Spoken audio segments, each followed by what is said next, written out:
전능하사 천지를 만드신 하나님 아버지를 내가 믿사오며 그 외아들 우리 주 예수 그리스도를 믿사오니 이는 성령으로 잉태하사 동정녀 마리아에게 나시고 본디오 빌라도에게 고난을 받으사 십자가에 못 박혀 죽으시고 장사한 지 사흘 만에 죽은 자 가운데서 다시 살아나시며 하늘에 오르사 전능하신 하나님 우편에 앉아 계시다가 저희로서 산 자와 죽은 자를 심판하러 오시리라.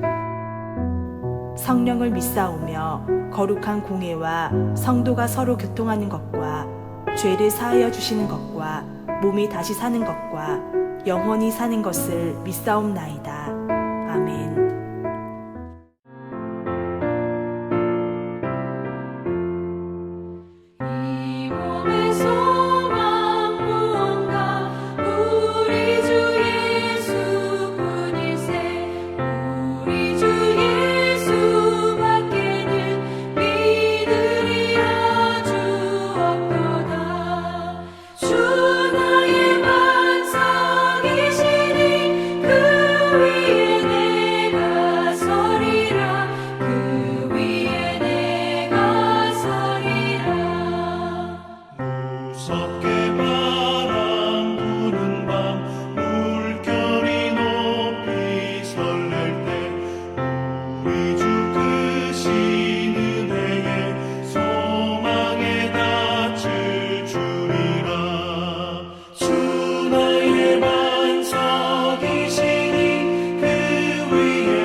교회 소식을 알려드립니다.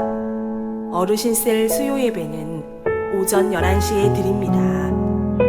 주일 오전 저녁 예배 금요기도회 영상은 각 예배 시간에 맞춰 유튜브 시와 산돌 감리교회 이진섭 목사 채널에 업로드됩니다.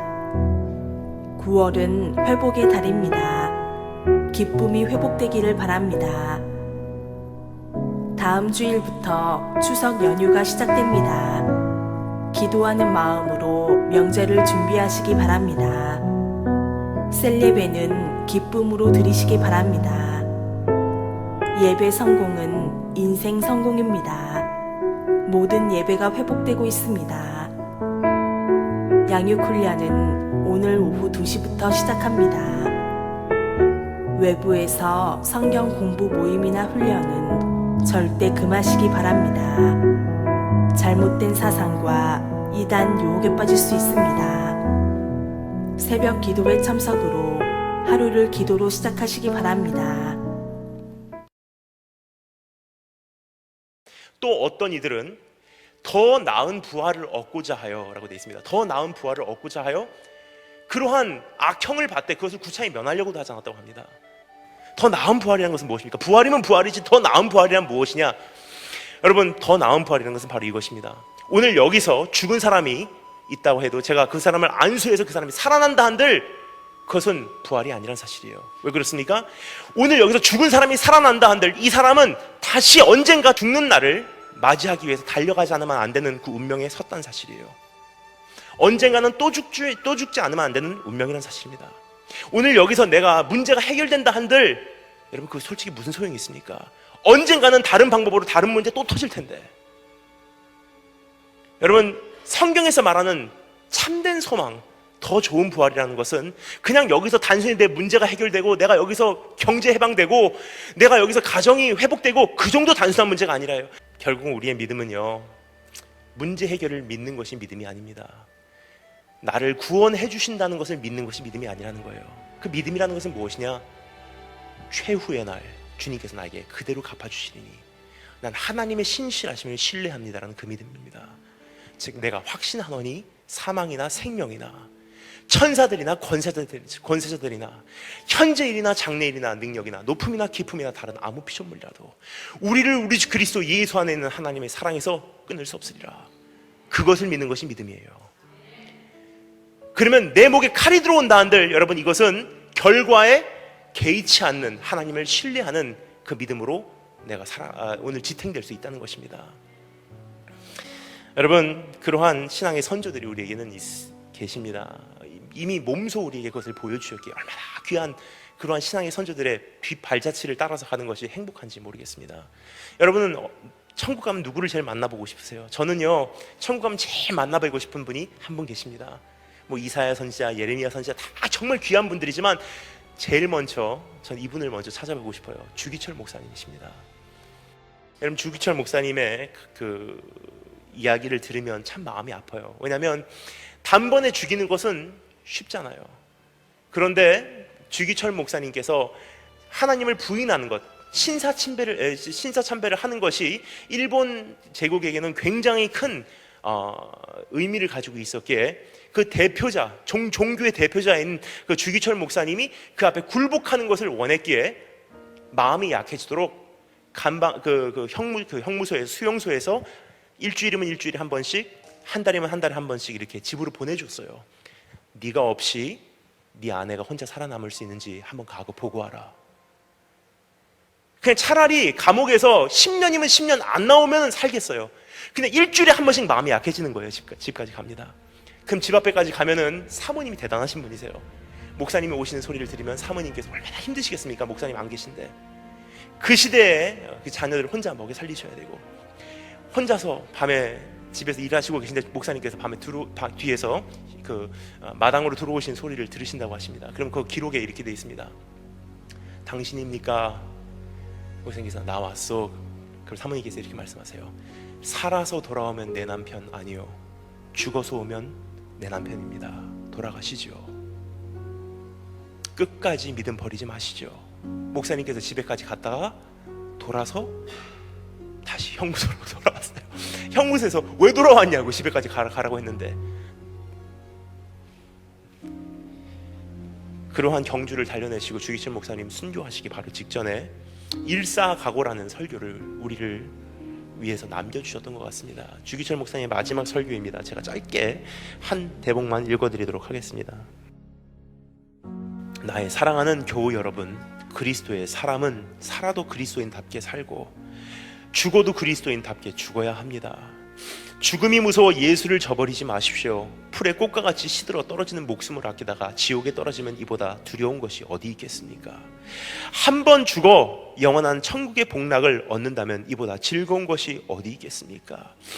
이 주 목사가 죽는다고 결코 슬퍼하지 마십시오. 나는 내 주님밖에 다른 신 앞에서 무릎을 꿇고 도저히 살 수 없습니다. 더럽게 사느니보다 차라리 죽고 또 죽어 주님 향한 나의 정절을 지키려 합니다. 주님을 따라 나의 주님을 따라서 가는 죽음은 나의 소원입니다. 나에게는 일사각오가 있을 뿐입니다.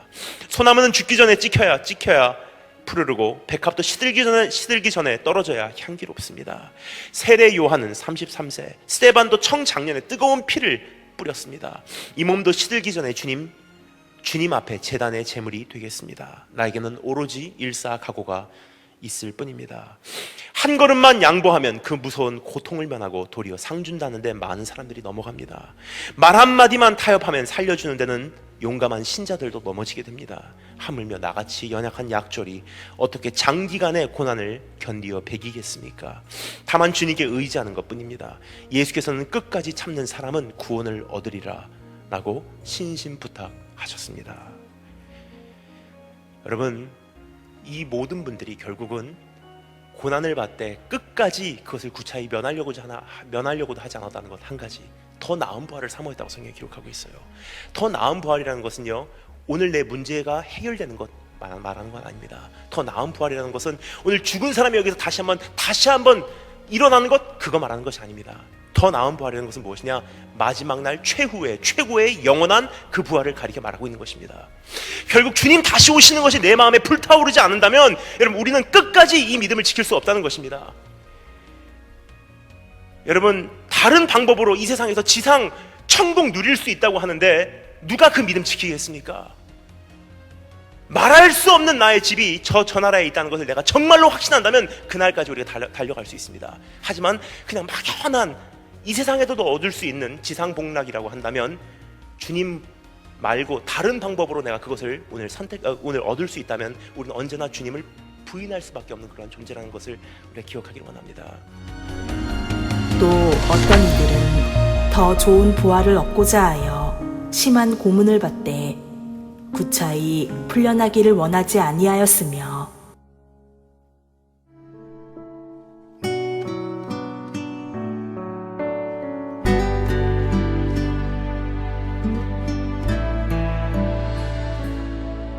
내가 주인 삼은 모든 것 내려놓고 내 주 되신 주 앞에 나가 내가 사랑했던 모든 것 내려놓고 주님만 사랑해.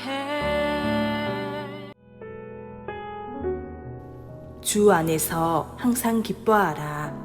내가 다시 말하노니 기뻐하라. 하나님의 놀라우신 은총이 이렇게 9월 두 번째 주일에 달려나와서 하나님께 예배하는 우리 모든 성도들에게 하나님의 그것인 은혜와 은총이 함께 하시기를 주님의 이름으로 축원합니다. 오늘도 1부 예배 많이 참석하셨고 2부 예배도 참석하셨는데 하나님의 도우심과 하나님의 인도하심이 충만하기를 바랍니다. 또 불가불 영상으로 예배하는 우리 모든 성도들에게도 하나님의 크신 은혜와 은총이 함께 하시기를 주님의 이름으로 축원합니다. 또 하나님 아들 유튜브 영상으로 설교를 듣는 우리 모든 성도들에게도 하나님의 그 거신 은혜와 은총이 함께 하시기를 주님의 이름으로 축원합니다. 저는 오늘 지난주에 이어서 두 번째 말씀을 드리는데 지난주 9월 첫 주에 제가 이 말씀대로 9월은 회복의 달이라고 선포하고 지난주일에 이제 회복의 달 욥에 대한 말씀을 드렸습니다. 분명히 지난 한 주간도 회복되는 은혜 가운데 사신 줄로 믿습니다. 오늘은 이 본문의 말씀 빌립보서 4장 4절의 말씀을 중심으로 해서 항상 기뻐하라, 항상 기뻐하라, 이 말씀을 가지고 은혜를 나누고자 합니다. 그러니까 항상 기뻐하라는 말씀은 기쁨을 회복하자라고 하는 것입니다. 여러분, 우리 모두가 여러분 기쁨을 회복해야 됩니다. 슬픔 속에 살면 안 됩니다. 우울함 속에 살면 안 됩니다. 우리 성도들은 언제든지 기쁨을 회복하며 살아야 되는 것입니다. 그래서 오늘 항상 기뻐하라, 기쁨을 회복하라고는 말씀을 통해서 오늘 말씀을 듣다가 여러분 모두가 다 기쁨을 회복하는 애가 있기를 주님의 이름으로 축원을 드리겠습니다. 여러분, 우리가 항상 기뻐하면서 살 수 있다고 하면 얼마나 좋겠습니까? 얼마나 기쁘겠습니까? 이 어려운 세상에서 기뻐할 수 있다고 하면 여러분들 그것은 하나님이 주시는 최상의 은혜라고 생각할 수 있습니다. 그렇지요? 기쁨 가운데 사는 것이 하나님의 최상의 은혜라고 말씀을 드릴 수가 있습니다. 그런데 하나님께서는 우리에게 이 어려운 가운데서도 기뻐하라고 항상 기뻐라고 말씀하고 있습니다. 여러분, 우리가 기뻐하며 살 때 어떤 유익이 있을까요? 어떤 유익이 있을까요? 제가 이제 서두에 한번 손으로 우리가 기쁘게 살면 어떤 유익이겠는가? 요 한 몇 가지 한번 상고해 볼까요? 먼저는요, 기쁘게 살면요, 건강상의 유익이 있는 것입니다. 건강상의 유익이지요. 보세요. 잠언 17장 22절에 보면 내 마음의 즐거움 양약이라도 심령의 근심은 뼈를 마르게 하느니라 라고 말씀하고 있습니다. 또 잠언 15장 13절에 보면요, 마음의 즐거움은 얼굴을 빛나게 하여도 마음의 근심은 심령을 상하게 하느니라 라고 말씀을 하고 있습니다. 여러분, 사람이 항상 아름다울 때에는 그 사람이 기뻐할 때라고 얘기를 합니다. 근심이 있다고 하면 아무리 아름답게 꾸며도, 아무리 아름답게 화장을 해도 아름답지가 않다고 합니다. 얼굴만이 아닙니다. 육신의 건강도 기뻐할 때 가장 좋다라고 하는 것입니다. 아무리 좋은 약을 먹어도 내 마음이 편치 아니하면 약이 도움되지 못한다라고 하는 것입니다. 그래서 기뻐하면 건강상의 유익이 있다라고 하는 것입니다. 이번 주간 우리 모두가 다 기쁨을 회복해서요, 모두 건강하게 사시는 한 주간이 되시기를 주님의 이름으로 축원합니다. 또 한 가지는 항상 기뻐하면 무슨 유익이 있느냐? 기뻐하면 대인관계도 좋아진다라고 하는 것입니다. 대인관계도 좋아진다. 로마서 14장 18절에 보니까 하나님을 기쁘시게 하며 사람에게도 칭찬을 받느니라고 그랬습니다. 보세요. 야, 하나님을 기쁘시게 하며 사람에게도 칭찬을 받는다. 그러니까 기뻐하면요, 대인관계가 좋아진다라고 하는 것입니다. 우리 자라는 얼마 전에 우리 감리교 권사님 몇 년 전에 소천하셨습니다마는 황수관 권사님, 황수관 박사님 아시잖아요. 그는요, 지방대학 교수에 불과했지만은요, 그는 항상 기뻐하며 웃으며 전도하다가 나중에 연세대 의대 교수로 발탁이 돼서 성공한 사람 중에 한 사람입니다.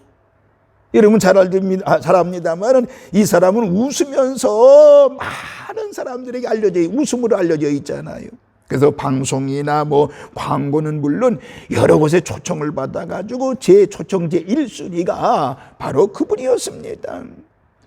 여러분, 사람이 웃는 사람 도와주지 우는 사람 도와주겠습니까?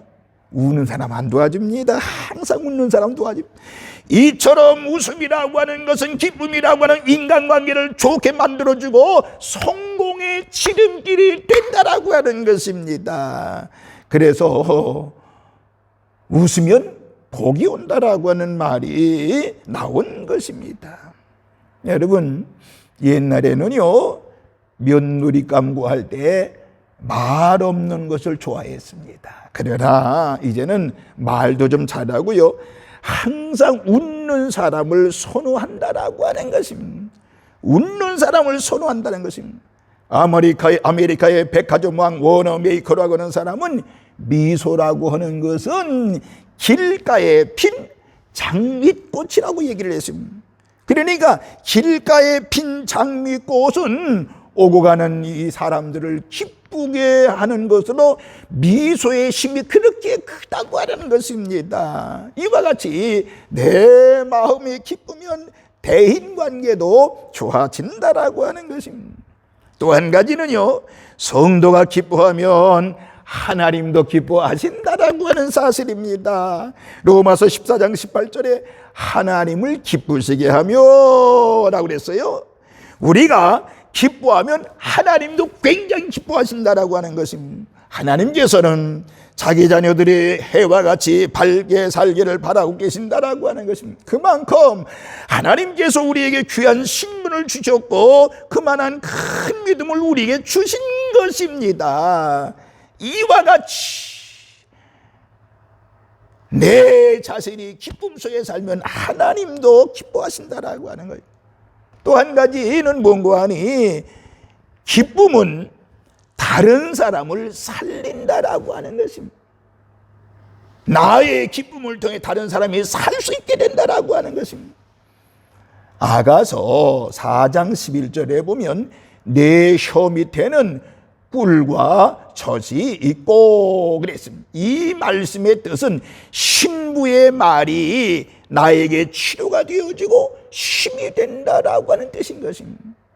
과학자들이 밝힌 내용 중에 비둘기의 혀 밑에는 젖이 나온다고 합니다. 그 혀 밑에 젖 나오는 동물은 비둘기밖에 없다고 합니다. 여러분, 이 비둘기는 성도를 상징한다고 볼 수 있지요. 그러니까 기쁨이 있는 성도는 남의 영혼을 살린다라고 하는 것입니다. 기쁨이 있는 성도는 남에게 기쁨을 준다는 것입니다. 희망을 준다라고 하는 것입니다. 어둠을 물리칠 수 있다라고 하는 것입니다. 그러므로 오늘 우리는 내 자신이 기뻐하면 많은 이들에게 유익을 끼친다는 것입니다. 내 자신의 유익뿐만 아니라 많은 사람들이 좋은 영향력을 끼친다라고 하는 것입니다. 그래서 우리는 항상 기쁨 가운데 살아야 됩니다. 오늘 본문에 왜 주 안에서 항상 기뻐하라고 그랬느냐? 자신의 건강 때문에 그런 것입니다. 또 한 가지는 대인관계도 좋아지기 때문에 기뻐하라고 말씀한 것입니다. 기뻐하면 또한 이제 하나님도 기뻐하신다라고 하는 것입니다. 기뻐하면 이 기쁨은 다른 사람을 살린다라고 하는 것입니다.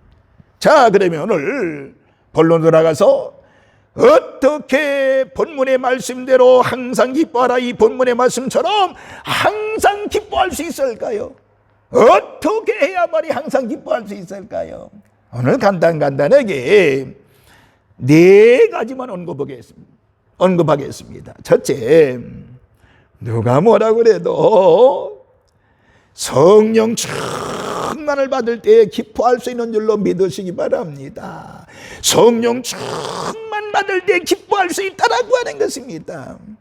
제가 늘 이야기하는 것이 뭐예요? 전하는 것이 뭐예요? 또 기도할 때 하는 내용이 뭐예요? 설교할 때 눈을 이해하죠. 성령 충만이라고 그랬습니다. 성령 충만입니다. 성령 충만할 때 우리 자신이 기뻐할 수 있다라고 하는 것입니다. 갈라디아서 5장 22절에서 23절에 보면 제가 앞에 몇 소절만 읽으면 오직 성령의 열매는 사랑과 희락이라 그랬습니다. 희락은 기쁨인 것입니다. 그러니까 성령의 열매, 성령 받고 나면 언제든지 누구도 기쁨 속에 살 수 있고 그 기쁨을 막을 자가 없다라고 하는 것입니다. 그러니까 성령 충만하면요 기쁨을 주체할 수 없다라고 하는 것입니다.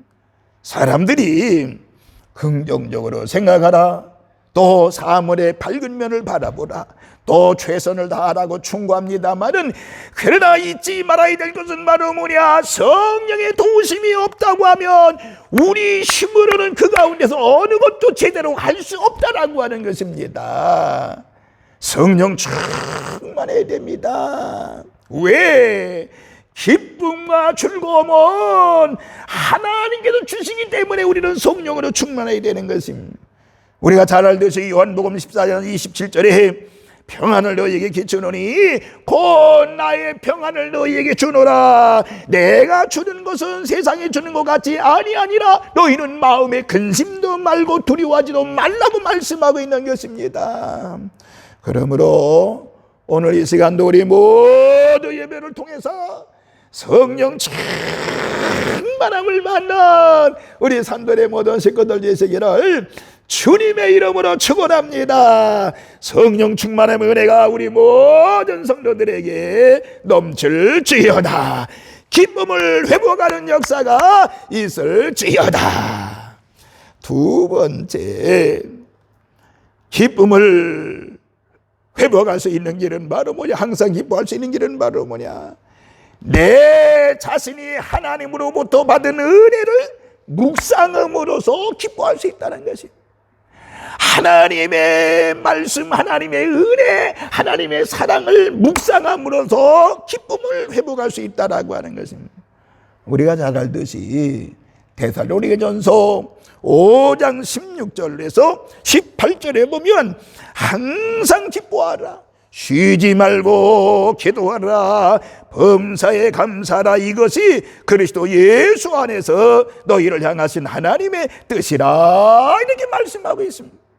이 구절에서 우리가 왜 기뻐해야 되는가가 나와 있는데, 이것은 먼저는 하나님의 뜻이라고 그랬고, 그리고 우리 성도들이 모두가 다 예수 이름 아래 큰 복을 받았기 때문인 것입니다. 즉 영원히 죽을 수밖에 없는 죄인이었지만은 하나님의 자녀가 되었지요. 그래서 예수님 안에서 영생의 보장과 행복과 무궁한 복락을 받게 되기 때문에 그런 것입니다. 여러분, 하나님의 은혜를 묵상함으로 우리가 기쁨을 회복할 수가 있는 것입니다. 잘 들으세요. 이런 것은요, 육신의 눈으로 보려고 하니까 안 보이는 것이지, 영적으로 눈으로 보면 다 보이게 돼 있습니다. 그래서 성령 충만 받고 하나님의 은혜를 묵상하고 나면 큰 은혜가, 그리고 기쁨이 회복되어지는 것입니다. 하나님께서는 우리가 예수님 안에서 받은 은혜를 생각하며 기뻐하라고 하신 것입니다. 이 귀한 복음을 믿음으로 받고 감사하며 찬송하며 그리고 찬송할 때 그것이 가장 신령한 것이 되는 것입니다. 그러므로 우리 모두 육신의 눈을 감고 신령한 눈으로 복음 안에서 우리에게 주시는 은혜와 약속을 배우고 묵상해야 되는 것입니다. 빌립보서 4장 4절에 주 안에서 항상 기뻐하라, 내가 다시 말하노니 기뻐하라, 주 안에서 항상 기뻐하라, 내가 다시 말하노니 기뻐하라고 말씀하고 있는 것입니다. 그러므로 우리 모두 이번 한 주간도 성령 충만함으로 기쁨이 회복되기를 바랍니다. 받은 은혜를 묵상함으로 기뻐할 수 있는 기쁨이 회복되어지기를 바랍니다. 세 번째, 죄 사함을 받을 때 기뻐할 수 있다라고 하는 것입니다. 사도행전 3장 19절에 그러므로 너희가 회개하고 돌이켜 너의 죄 없애함을 받으라, 이같이 하면 새롭게 되는 날이 주 앞으로부터 이를 것이요 그들의 마침은 멸망이요 라고 말씀하고 있습니다. 우리가 속죄 받고 구원 받았지만은 마음에 악한 것이 있으면 늘 씻어야 되는 것입니다. 내 마음에 죄를 품고 있는 동안에 기쁨은 없습니다. 기쁨이 없다니까요. 시편 32편 3절과 4절에 보세요. 내가 입을 열지 아니할 때 종일 신음함으로 내 뼈가 쇠하여도다. 주의 손이 주야로 나를 누르시오니 내 진액이 빠져서 여름 가뭄에 마름같이 되었나이다라고 말씀하고 있습니다. 오늘 여러분들 모두가 죄사함 받고 기쁨으로 주님 영광에 사는 우리 산돌의 식구들 되시기를 주님의 이름으로 축원합니다. 아담 부부를 보세요. 범죄한 후에 그들은 얼마나 마음이 불안했나요? 그래서 무화과나 몰래 숨었잖아요. 그러므로 허물과 죄를 주님 앞에 회개했을 때, 죄의 사함을 받을 때 마음에 기쁨이 오는 것입니다. 좀 더 적극적인 측면에서 말하면 하나님의 뜻대로 살면 기쁨을 회복할 수 있다라고 하는 것입니다. 에녹을 보세요. 300년 동안 하나님과 동행하면서 하나님을 기쁘시게 하는 자라고는 하나님을 기쁘시게 하는 자라가 됐다고 그랬지요. 이 말씀에는요, 에녹에게 하나님께서 기쁨을 주었다는 뜻도 있는 거예요. 하나님을 기쁘시겠다는 뜻도 있지만은요, 그런 의미지만은요, 하나님도 에녹에게 기쁨을 줬다라고 하는 것. 하나님을 기쁘시게 할 때 하나님께서도, 하나님을 기쁘게 할 때 하나님께서도 우리에게 기쁨을 주신다라고 하는 것입니다. 오늘 여러분 모두가 다 죄사함 받았으니 여러분보다 기쁨 가운데 승리하시는 우리 산돌의 모든 식구들 되시기를 주님의 이름으로 축원합니다. 마지막 네 번째, 사랑하면 기뻐할 수 있다라고 하는 것입니다. 사랑하면, 위로는 하나님을 사랑하고 우리 좌우로는 모든 이들을 사랑하면 기쁨을 회복할 수 있다라고 하는 것입니다. 특별히 하나님 사랑하면 기쁨 주시는데, 사랑하면 기쁨 주시는데, 요한복음 15장 11절에 보니까 내가 이것을 너희에게 이름은 내 기쁨이 너희 안에 있어 너희의 기쁨을 충만하게 하려 함이라 그랬습니다. 나를 사랑하는 자들이 나의 사랑을 받는다고 또 성경에 말씀하고 있습니다. 겸손하면 언제든지 겸손하면 기뻐할 수 있다라고 하는 것입니다. 여러분, 결론적으로 말씀을 드립니다. 슬퍼할 수밖에 없는 어두운 세상이지만 우리 모두는 기쁨으로 살아가야 됩니다. 믿음으로 살아야 됩니다. 믿음으로 기뻐하면 행복이 오게 되어 있는 것입니다. 하나님의 사랑을 우리가 기억하면 기쁨이 복되게 되어 있는 것입니다. 그리스도의 사랑을 깨닫게 되면 은혜 속에 살고 기쁨을 회복하게 되는 것입니다. 그러므로 우리 모두 이 기쁨을 회복하는 것은 뭐라고요? 성령 충만 받아야 되고요, 받은 은혜를 묵상해야 되고요, 죄 사함을 받아야 되고, 서로 하나님을 사랑하며 이웃을 사랑해야 된다는 걸 기억하시면서 이번 한 주간 모두가 다 기쁨을 회복하는 우리 모든 성도들 되시기를 주님의 이름으로 축원합니다. 할렐루야. 기도합니다. 만복의 근원 되시는 하나님, 우리 모두 기쁨을 회복하는 우리 성도들 되어지게 하여 주시옵시고, 이번 주간도 믿음으로 승리하게 하여 주셔서 하나님 앞에 영광 찬송 올려드리는 우리 성도들 되어지게 하여 주시옵시고, 특별히 하나님이 우리의 삶 속에 기쁨을 회복하여 많은 이들의 그리들을 전할 수 있는 저희들이 되어지게 하여 주옵소서. 기쁨으로 살다가 어둠의 권세가 물러가게 하여 주시옵시며, 기쁨으로 살다가 하나님의 살아계심을 많이들에게 보이는 저희들이 되어지게 하여 주옵소서. 감사를 드리면서 우리를 죄악에서 구원하신 예수님의 이름으로 축복하며 기도하옵나이다. 아멘. 아멘.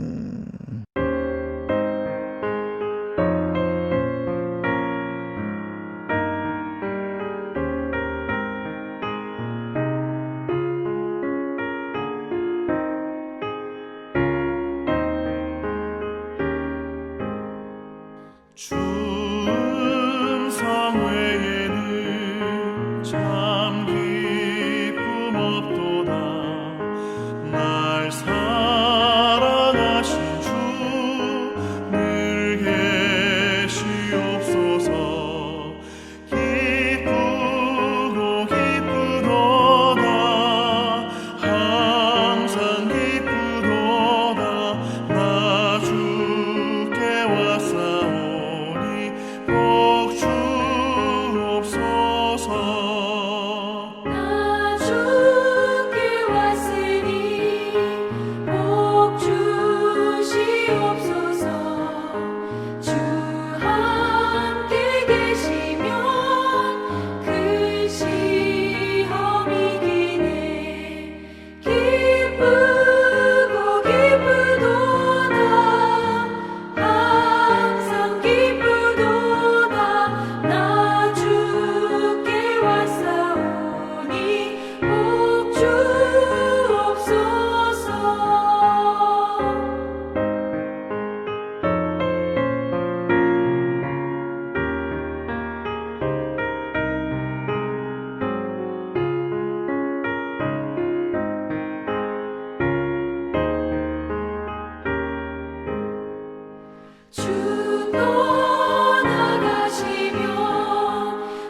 이제는 우리에게 기쁨을 주시며 기쁨의 회복을 기뻐하시는 하나님 아버지의 극진하신 사랑과 성령님의 교통하심의 은혜가 이제로부터 영원토록 함께 계시옵시기를 간절히 축원하옵나이다.